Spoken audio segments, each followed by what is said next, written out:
What is good, guys? It's Rey-Jay back with another video, and in this one I'm going to be talking about SPY and Tesla and the QQQ and many tickers out there. I'm going to break down some very important information about the overall market and talk about why tomorrow is going to be a huge day and give you guys more details about this, because my last video was very brief and very quick. I was recording it intraday, but now I want to talk about what just happened during close and what the technicals are telling us about tomorrow. Before I break anything down about all this information, before I get into any more details, let me just mention a couple of things. I am firstly not a financial planner, so take none of this as financial advice whatsoever. And also don't forget about the Moomoo link. The offer ends very soon. Put in $100 and you're guaranteed 5 free stocks with a $100 cash reward. The offer ends in just a couple of weeks. Check it out before they run out. With that out of the way, let's get on with the video. All right, guys, so now let's talk about the markets. What on earth just went down? The market was basically trading sideways in the morning. In case you guys didn't see my latest video or my penultimate video, the one before this one, basically the market was trading sideways into open, and I told you guys you got to watch for confirmation for any break to the downside by looking at your EMAs. So you're going to be watching this 50 EMA, and we didn't get any confirmations of the break below it. Then I told you guys that there could be a bullish or bearish case. I did not give you guys a clear prediction about where I'm leaning because it depended on the data. The data was going to be very important, and the data suggested that consumers are expecting a cool off in CPI. So the market started pumping a little bit, started pumping a lot better after 11 o'clock a.m. Eastern time, maybe a little bit afterwards because it was a delayed reaction. And I did expect a big move like I predicted, guys, and we got the big move. Remember, I told you guys this yesterday after 11 o'clock a.m. We should be expecting it or a little bit afterwards. That's what happened. And then as the market continued to pump, it basically got stopped at this resistance and did not break 432 for quite a while.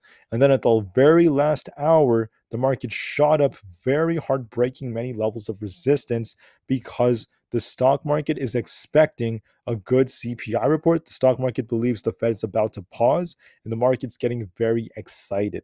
Historically, this is what tends to happen when the Fed pauses. The market rallies a bit, but then eventually things start breaking later on, and the market will sell off a little bit later on. That does not mean the market has to crash, or we're not really talking about that just yet.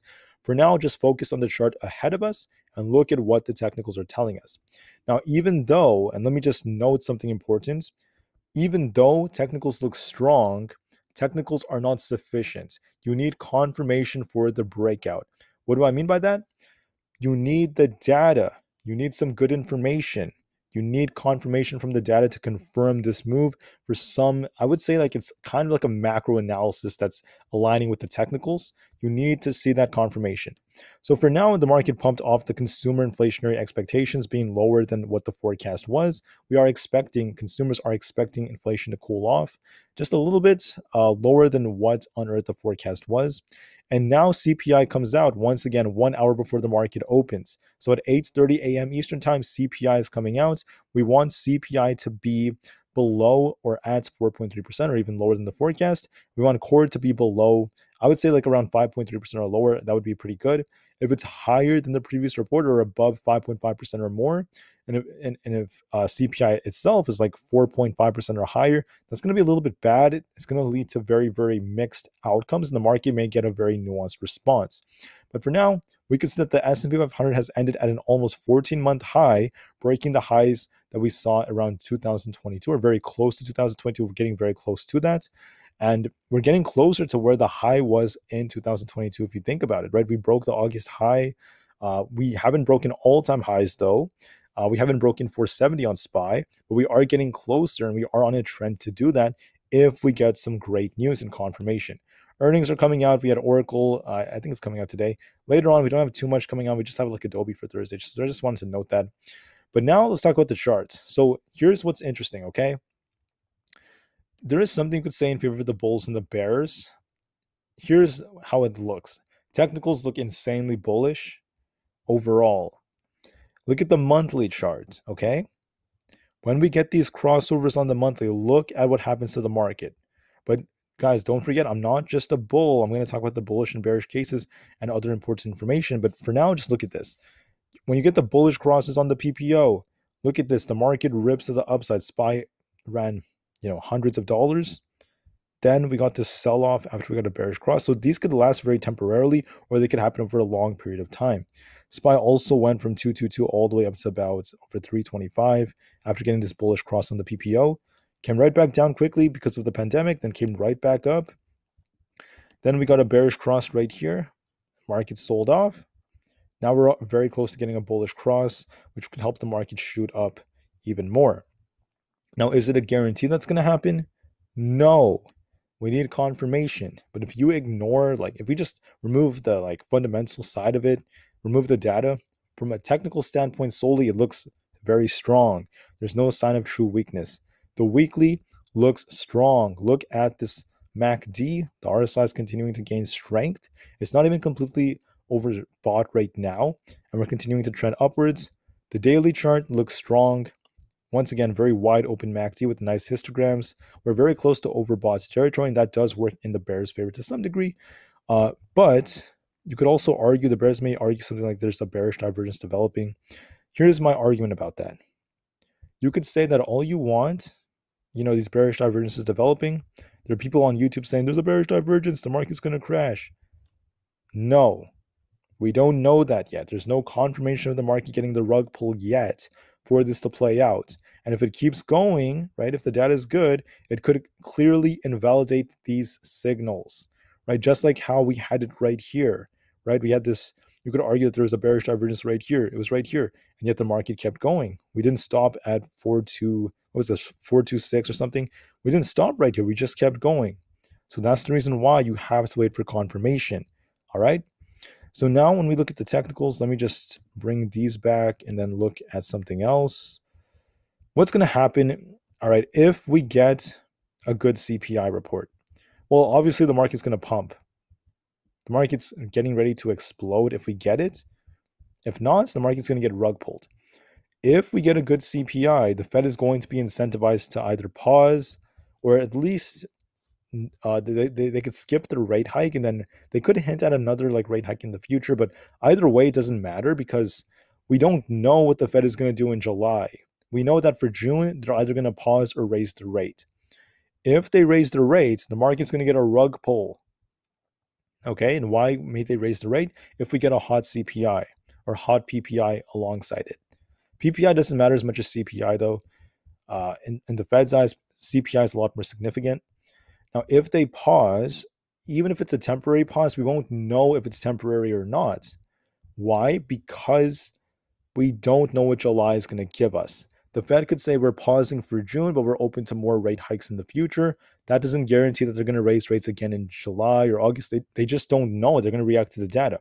So the market, if they do pause right now, what is the market going to do?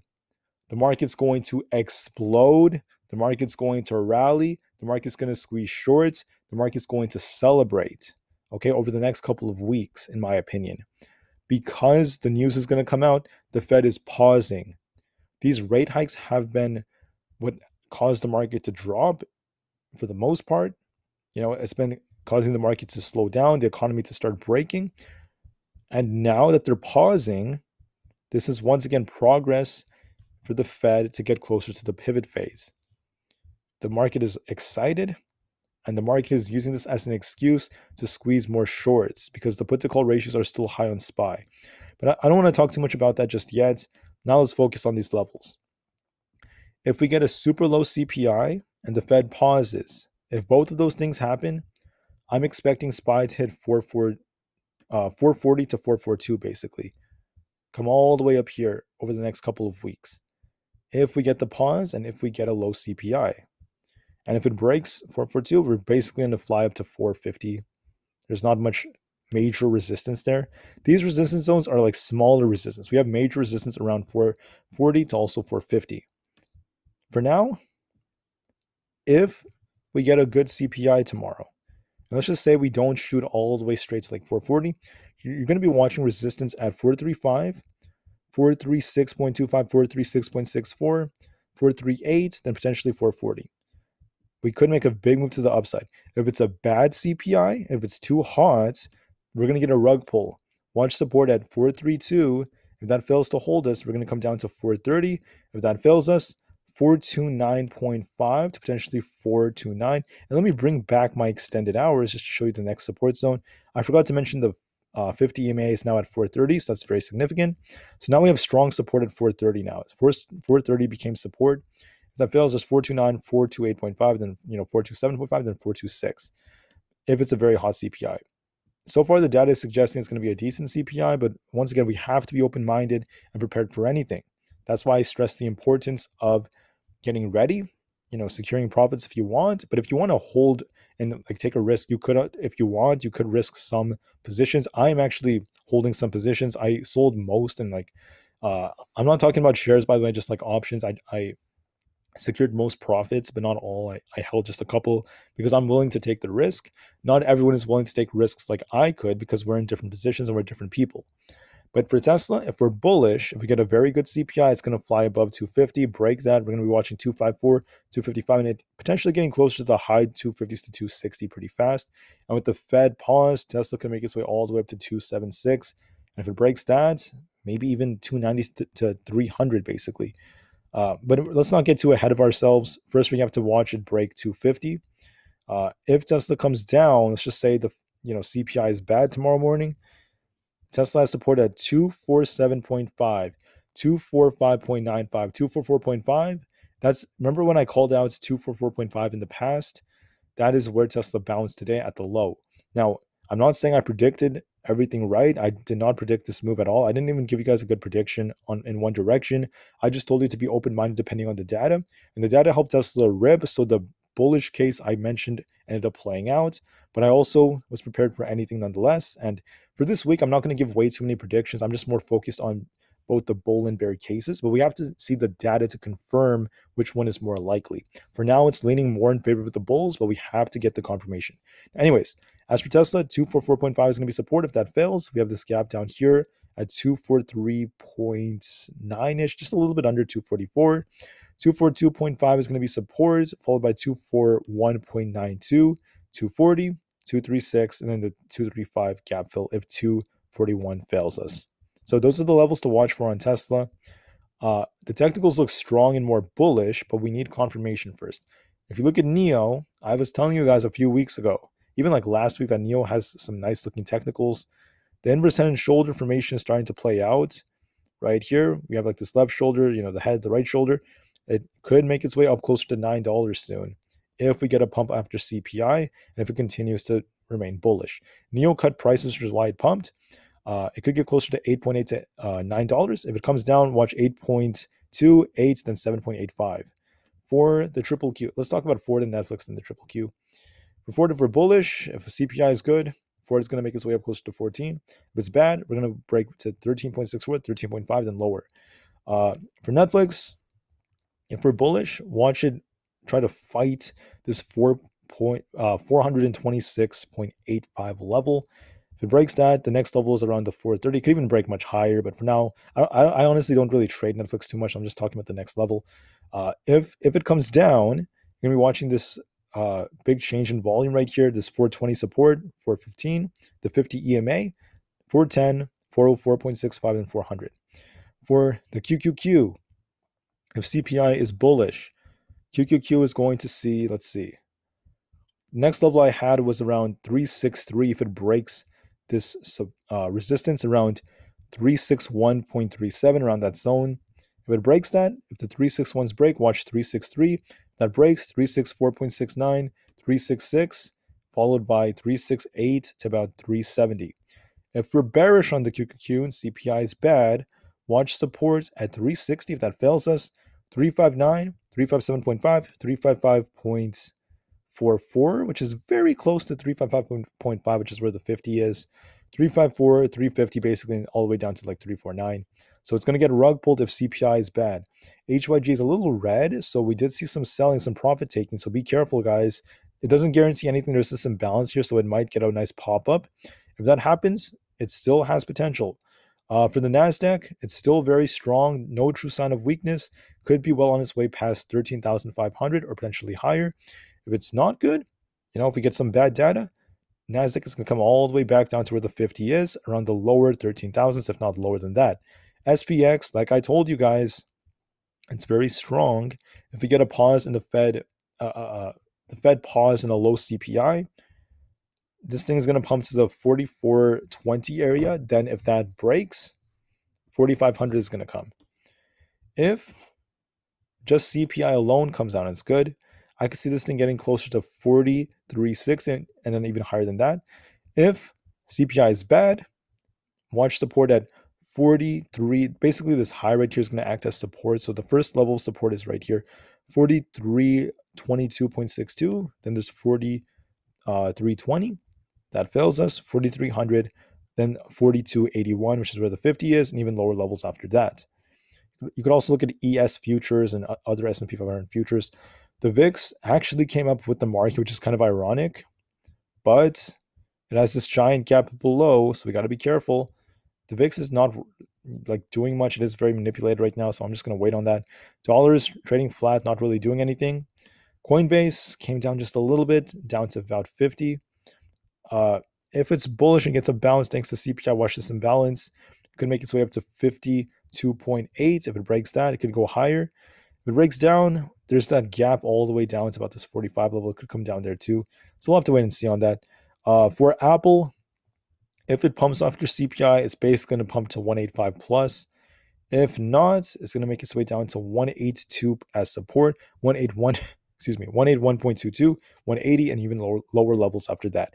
Nvidia is bullish. If it becomes bullish, watch 400 on Nvidia, 405. Then I think there's 411, I believe. Let me just double check it. 411, and then we have like 415 to 420 after that. I'm just saying those from my memory. I actually remember a lot of these levels.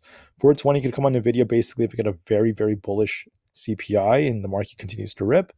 If Nvidia gets rug pulled, confirmation is going to come on the hourly break below the 50 EMA. So if you want to turn bearish, if you want to turn to a bear, you need at least this thing to break the 50 EMA as the first sign of confirmation.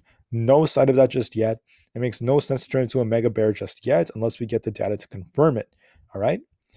If this 388 fails us, watch 385, then 377, then 375 as support. If Google gets a bullish move after CPI, it could pump all the way back into this chop zone at 127 to 130. If not, if it comes down, watch support at 123.74, 122.36, 120.75, then potentially the 119s if it does break down. For now, it's looking a little bit more bullish to me because we have this imbalance here and it's looking like an accumulation phase is forming, but technicals are only part of the picture. We have to see the data first. For Amazon, if we are bullish on Amazon, this imbalance will take it all the way up to this. It's actually very close to this level, so 127.45. Break that, and this thing's going to fly to 130 plus. If we get a bad CPI, watch 124.5 as support, 122.22, 120 as support. We have 121, then 120. Watch those levels as support just in case.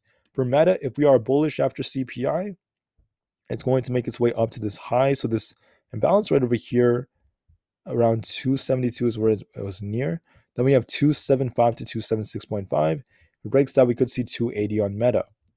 Now, if Meta fails to do so and Meta gets a rug pull, thanks to CPI, watch support at 269, 267.01, 265, 263.56, then potentially 260 after that, then 258 comes after that.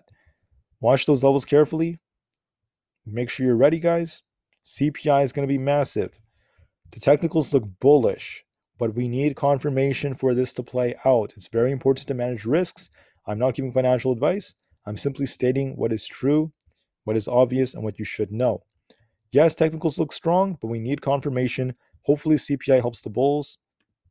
I'm going to try to remain as unbiased as possible. I went over both the bullish and bearish cases, so be ready at 8:30 a.m. Eastern Time, 1 hour before the market opens. A big move is coming. Thank you all so much for listening. I'm very, very excited, and I'll let you guys know how this goes tomorrow morning. Last but not least, I have some merch for you guys. If you want to buy a tank top or a hoodie or a shirt that says buy the dip or something, it's your choice. It would really help me. If not, it's completely fine with me. I honestly don't mind. Thank you for listening, guys. I appreciate all of you, and I'll see you guys tomorrow morning during the pre-market. The market to the moon as the long term is still incredibly bright no matter what happens.